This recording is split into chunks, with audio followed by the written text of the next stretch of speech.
Hey everyone, welcome back. Welcome to my transition and lovely dream work, something that I very much value. I have always had, really great experiences with people. I've always had people share their dreams with me. So obviously, it's taken a while for me to get here in my life and really understand all of that, and have a bit of a look at why I do what I do.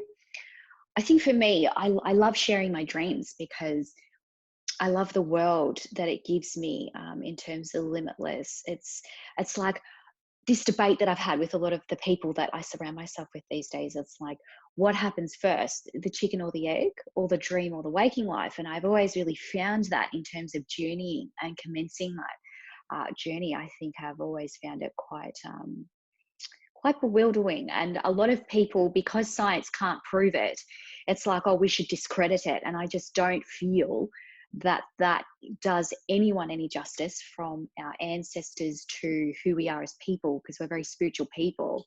It's like, I just don't find that ignoring dreams, and ignoring the purpose of those dreams was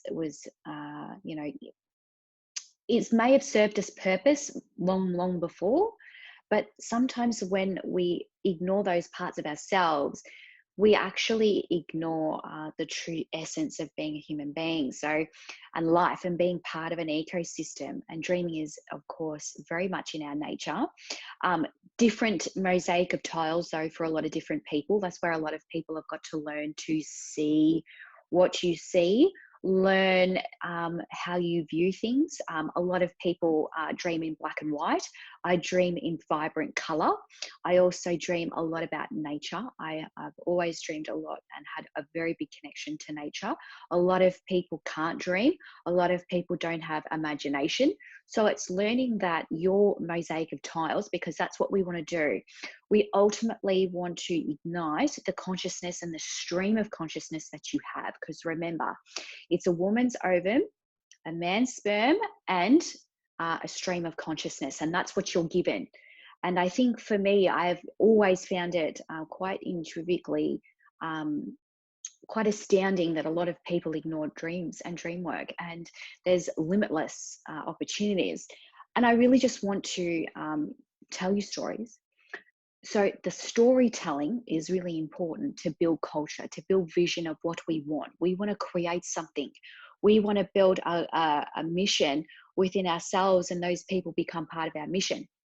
So I say this: I had a dream once, and I had this beautiful field of grass, but it was dying.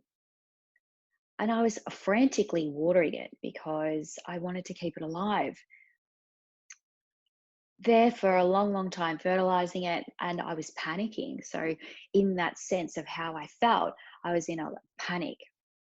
And I went and spoke to a good friend of mine, and we had a chat about it because I love sharing my dreams. And she told me, she goes, well, what part of your old self are you keeping around?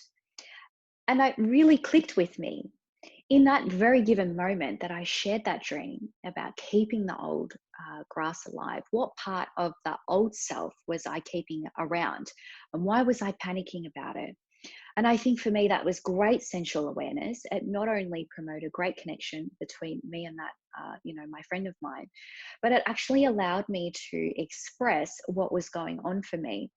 And I think a lot of people don't actually do that. A lot of people take offense these days. If someone tells you to go get stuffed, it's like, oh, I'm offended. And it's like, well, hang on a second here. My question is, ultimately, what have you done to either A, promote that? Number two, are you giving them enough space to express who they are? Number three, are you giving them patience? Because we all have problems. I think a lot of people have a lot of things going on. They're not knowledgeable and aware of the ancient wisdom that they have in them, potentially, to overcome those personal hindrances. And this is where we go into dream work and we have a bit of a look. So I've shared the dream, I've shared it with another person. It's a two-way street. They've given me great insight, built my consciousness, and so therefore I'm telling you and sharing you with you. And there's the difference. So it's really, really important. And I find that a lot of people miss out on this. Really important, when we have a dream, to have a bit of a look at, does the person that I'm giving this ancient wisdom to really appreciate the knowledge that sits behind it. And I think that's the major issue in my life that I've come across. I can share some of the most intimate dreams with people. I can share the most sacredness, but do they value me? And I think a lot of people listening into this, whether or not you're just starting to get into this or not, you need to find people that value you and value what you're going to bring to them. Because, in all honesty, um, learning all of this, learning how to value. So when we're looking at our identity and we're having a look at our true purpose, we're having a look at our values. Do these people add value to your life? If I have a dream of them, are they going to really be and add that value, build the story with you? Are they going to add something to your life, whether it's inspiration? What are they bringing to the table? Because I say this, if you sell your story to a prep and that prep doesn't know what to do with it, you're getting a PhD in life. If you can do this work and you're niching yourself, you get a PhD in life, right? If you are selling it to a prep who's got no idea of life and is stuck in codependency, stuck in the ancient mind, stuck in all these things that I've been talking about, well, I say move on. That person isn't valuing not only yourself, but you've got to find your circle. And that's really, really important. Community will build you. So it's really important. Storytelling and building that authenticity, dreaming and dream work is so very important. And I think a lot of people miss out on that. So it's important to share, and it's important to understand why we share the things. And that is true empathy. True empathy is about sharing. So learn that if you want to be empathetic and you want to encompass that, learn that sharing and having that receiving end, because it's a two-way street. I wouldn't be promoting this if it was just one way. So I've shared that intimate story to let you know the enhancement in my life that it's given me. Really important to build your circle, people, and that's the major point that I'm getting to for this one.